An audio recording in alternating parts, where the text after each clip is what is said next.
If this picture has your mouth watering like it does mine, stay tuned to this video and see how you can make it too.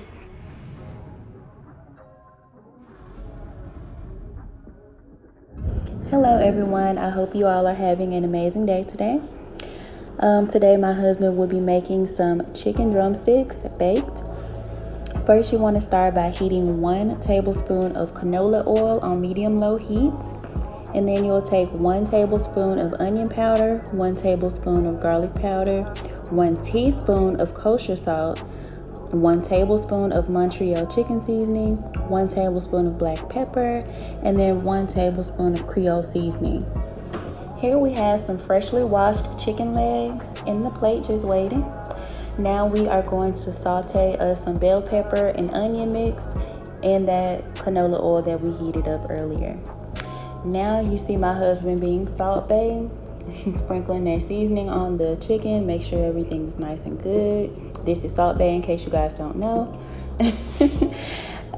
So yeah, you guys just see him seasoning the chicken, and he will turn that over to the other side because you have to get that side as well.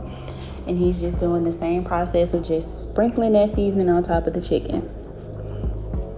If your oven does not have the broil function, it may be a good idea for you guys to drizzle some olive oil on the chicken during this point, and it'll help the skin crisp up a little when it's baking.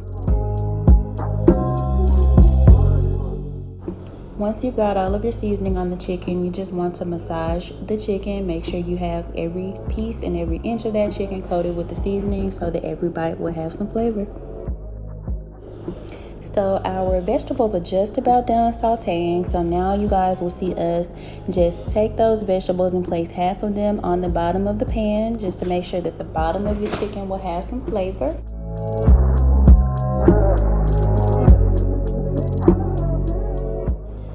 Now you will just place those chicken pieces in the bottom of your pan. You may want to use some cooking spray here on the bottom of your aluminum foil if you are afraid that it may stick.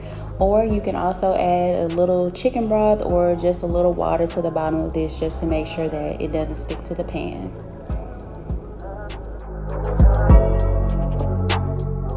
Now you just want to add the remainder of your vegetables on top of your chicken.